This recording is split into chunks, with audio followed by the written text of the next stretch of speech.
Tapi apakah Anda sudah memperhitungkan pajaknya? Kalau kita menempatkan di deposito, kita kena pajak 20%. Jadi kalau misalnya bunganya 5%, kita terimanya net 4%. Kalau kita beli saham, itu setiap kali kita jual, kena pajak final 0,1%.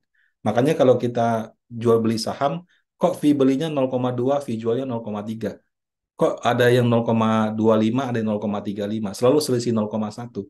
0,1 itu adalah pajak final atas nilai penjualan saham. Ya. Anda beli emas sekarang. Emas kan juga dikenakan PPh kan. Jadi ada PPN, ada PPh seperti itu. Kemudian kalau Anda beli apa namanya? Beli obligasi, beli FR, beli Indon, beli ORI suku retail, itu juga dikenakan pajak. Atas kuponnya dikenakan 10%. Kalau misalnya Anda beli obligasi di harga 100 juta, Anda jual di 105 juta, atas capital gain-nya juga kena pajak 10%. Investasi di luar negeri, beli saham Dow Jones gitu, beli saham Microsoft, Tesla. Wah, keren, betul. Tapi itu dianggap sebagai penghasilan luar negeri. Atas penghasilan luar negeri, pajaknya itu progresif sesuai dengan tarif pajak pribadi. Jadi kalau misalnya di kantor Anda bayar pajak misalnya 15%, ditambah dengan penghasilan luar negeri, itu ya kenanya 15%. Kalau misalnya penghasilan Anda di atas 500 juta setahun, itu kena pajak 30%. Kalau penghasilan Anda di atas 5 miliar setahun, kena pajaknya 35%. Jadi kalau misalnya Anda untung di saham Microsoft, misalnya 100 juta, pada saat kamu masuk SPT, itu atas keuntungan 100 juta, kalau kamu misalnya tarif pajaknya sudah 500 juta ya, berarti penghasilan tahunan Anda di atas 500 juta, itu kena pajak 30%. Jadi 100 jutanya Anda harus bayar, Anda akan kurang bayar pajak 30 juta. Nah, apakah sudah kita perhitungkan aspek perpajakan? Belum lagi administrasinya.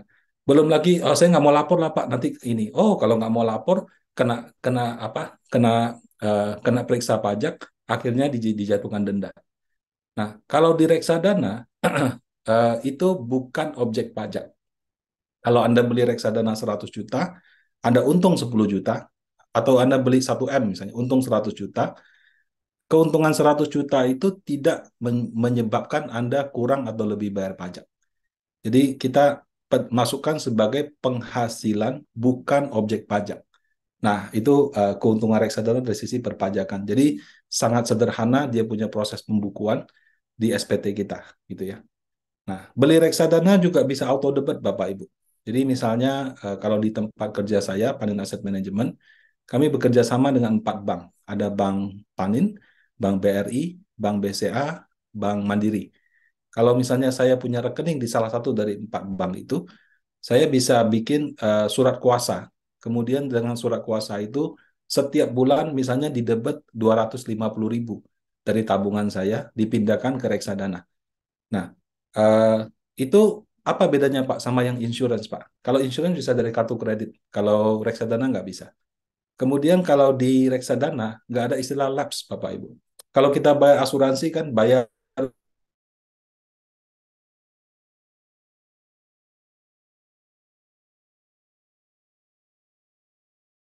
Halo, Pak Rudi. Ah, sebentar ya. Nih lagi ada problem mungkin di salurannya Pak Rudi. Oke, teman-teman, nanti sambil menunggu disiapkan pertanyaan, nanti bisa langsung di chat atau kalau udah selesai boleh juga angkat tangan gitu ya kalau mau bertanya ya.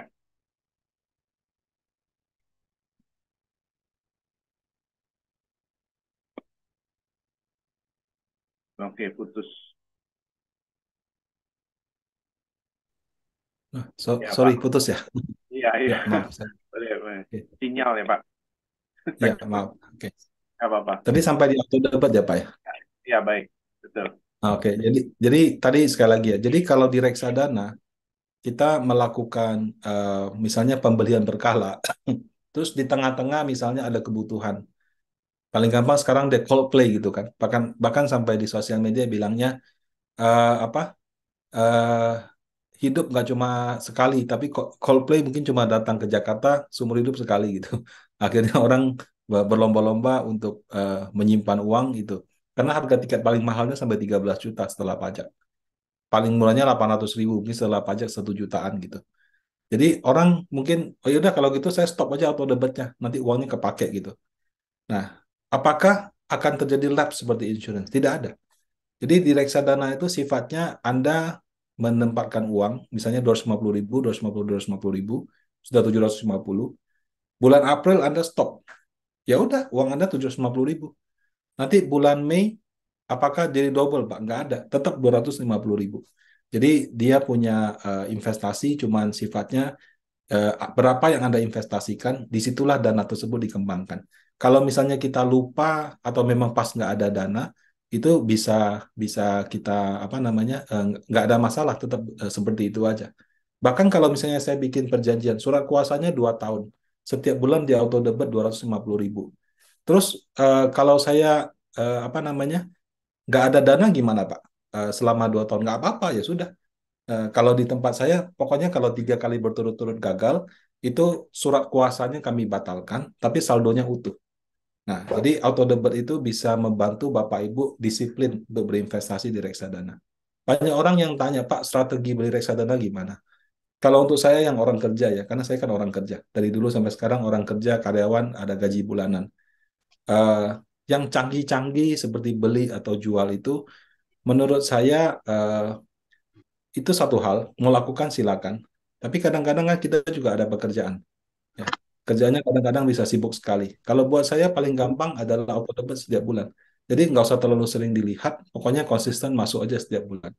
Kalau jelek gimana Pak? Ya betul, ada waktu-waktu di mana kondisi marketnya jelek, hasil investasinya rugi, atau setelah sekian tahun di situ-situ aja. Ada juga waktu-waktu di mana hasilnya bagus sekali kalau pas dia lagi naik gitu. Tapi yang saya senang dari proses itu bukan di hasilnya, tapi di akumulasinya. Katakan saya taruh 1 juta 1 bulan. Ya. Kalau cuma naruh 1 juta, apa namanya? Kalau cuma naruh 1 juta, itu eh, ya naik 10% juga cuma 100.000. Nggak berasa. Kita sekarang ke mall sekali 100.000 sudah. Tapi kalau 1 jutanya itu saya sudah lakukan selama 8 tahun misalnya. 8 tahun itu kan 96 bulan, anggaplah 100 bulan. Nah, itu naik 1% saja sudah naik 1 juta rupiah, sama dengan cicilan saya 1 bulan gitu. Nah, jadi kenikmatan dari auto debit itu baru terasa apabila kita melakukan itu secara konsisten selama lebih dari 7-8 tahun. Pada saat itu, hasil 1 hari aja, itu sudah sama dengan investasi kita 1 bulan.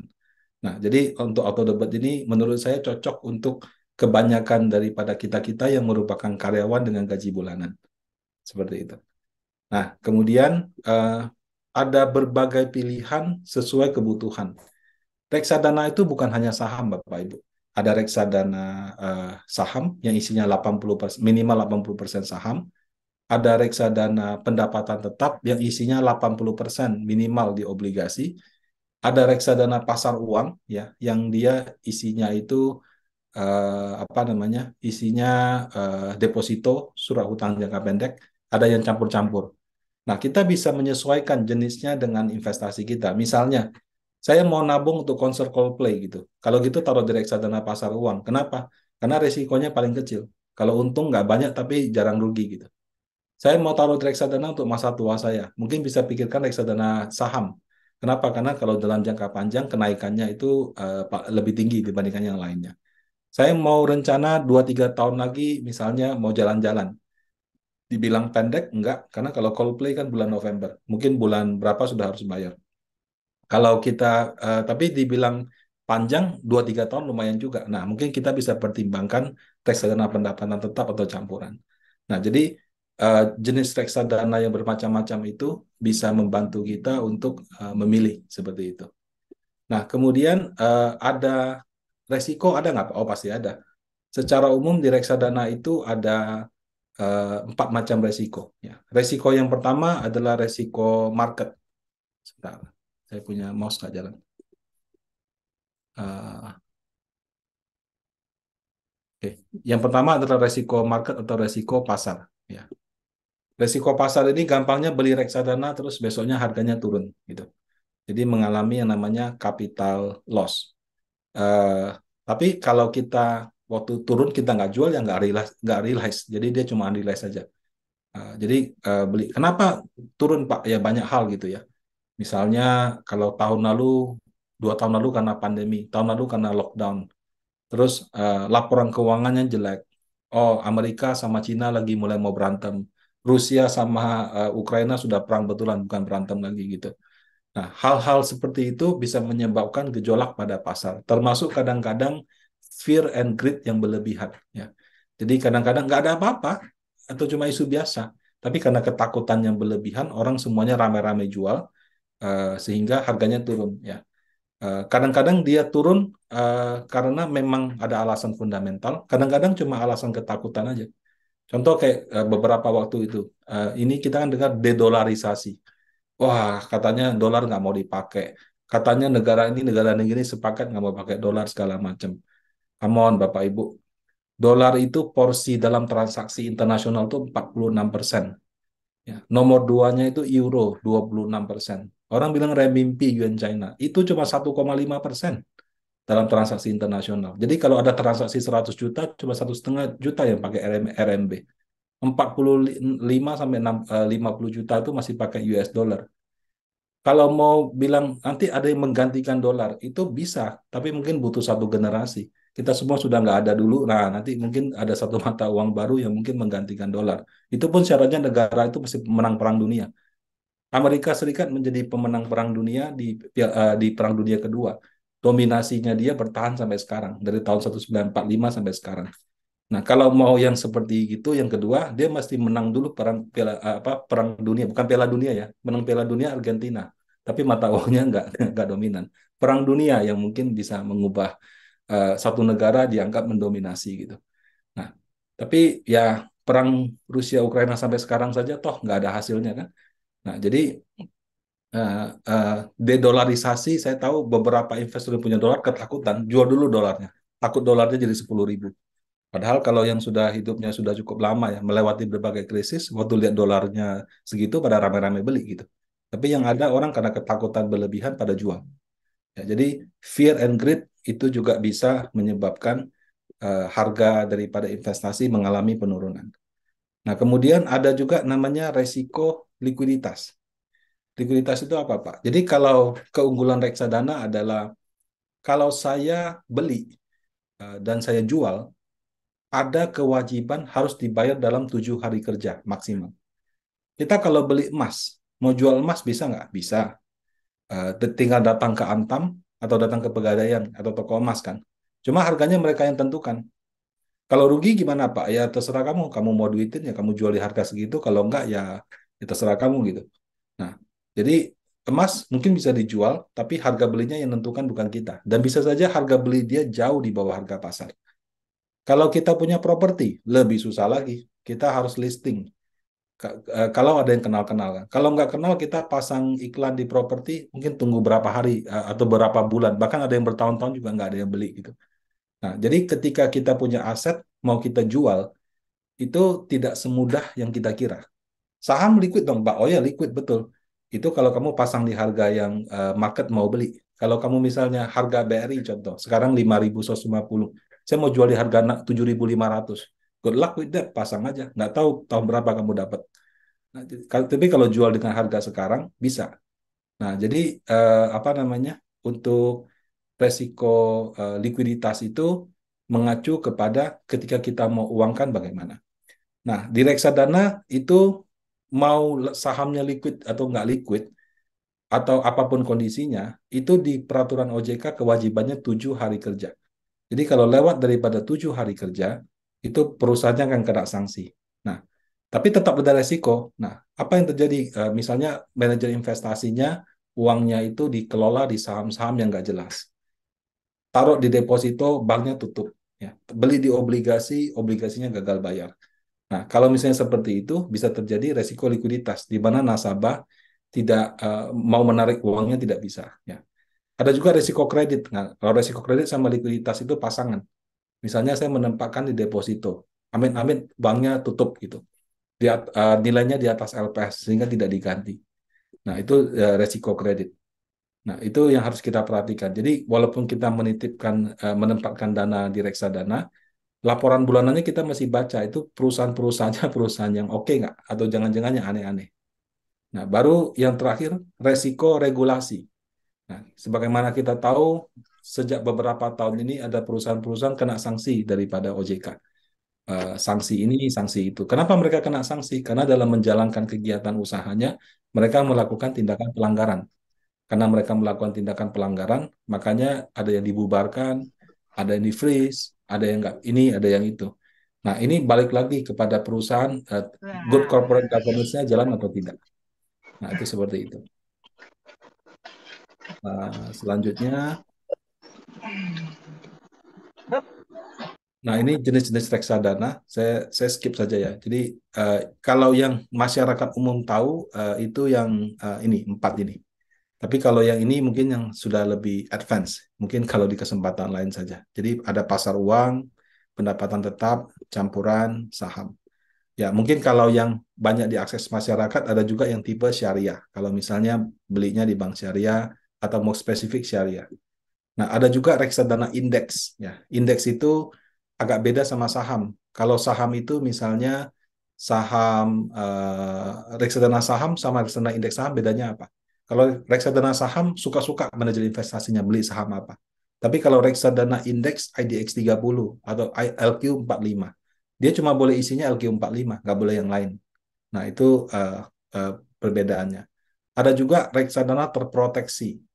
Ya, caranya dia beli obligasi, pegang sampai jatuh tempo, kemudian masyarakat itu dapat kupon. Jadi dia cara kerjanya seperti ori, seperti suku retail. Cuman kalau isinya obligasi korporasi, ada resiko bisa gagal bayar. Nah, ini beberapa jenis yang lebih advance ya. Nah, saya langsung ke berikutnya aja. Ini kalau mau lebih banyak bisa ditanya jawab nanti. Nah, tadi sudah dijelaskan jenis-jenis reksadana secara umum. Nah, bagaimana Pak keuntungannya dalam angka Pak? Nah, kalau misalnya ini saya menggunakan data kinerja historis dari lembaga riset namanya Infovesta. Dari tahun 2022 sampai 2002 sampai dengan 2022 seperti ini ya, sampai sini. Reksadana pasar uang yang tadi saya bilang cocok untuk jangka pendek segala macam itu pernah untung 4%, 7%, 6%, 4, 4, 4, 5, 4, 3, 2 ya.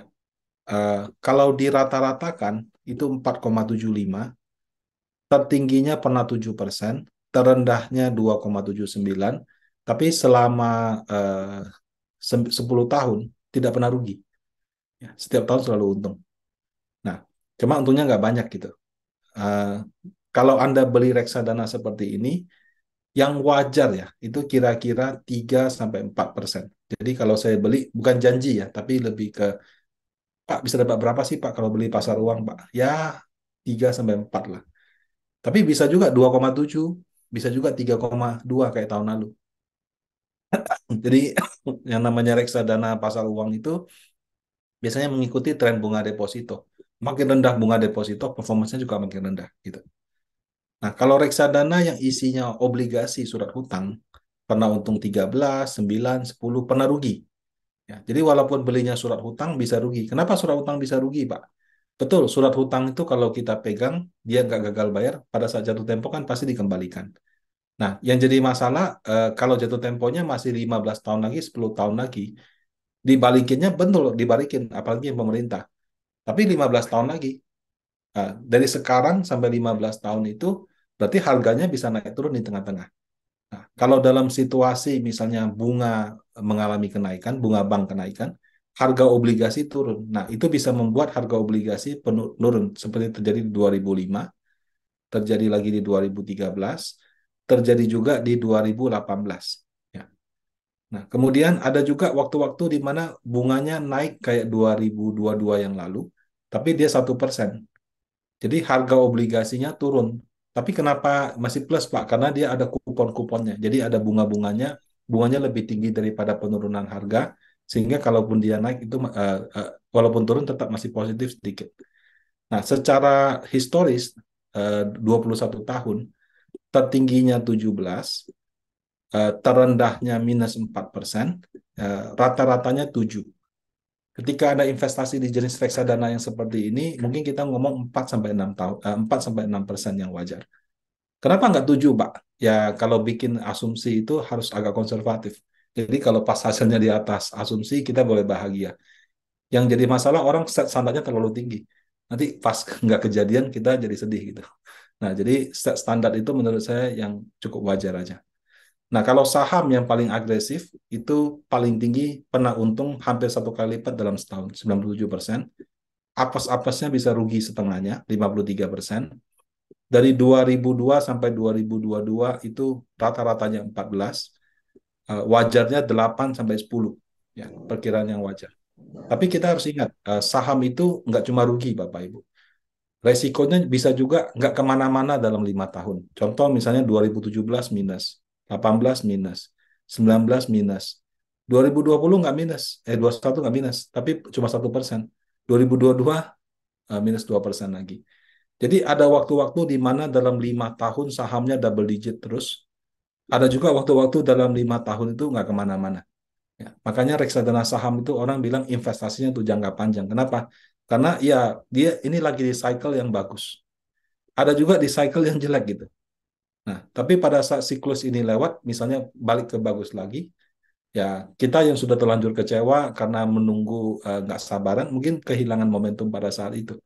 Ya, jadi investasi saham kenapa harus jangka panjang itu. Di tengah-tengahnya ada campuran. Tertinggi 47, terendah minus 33, rata-ratanya 10.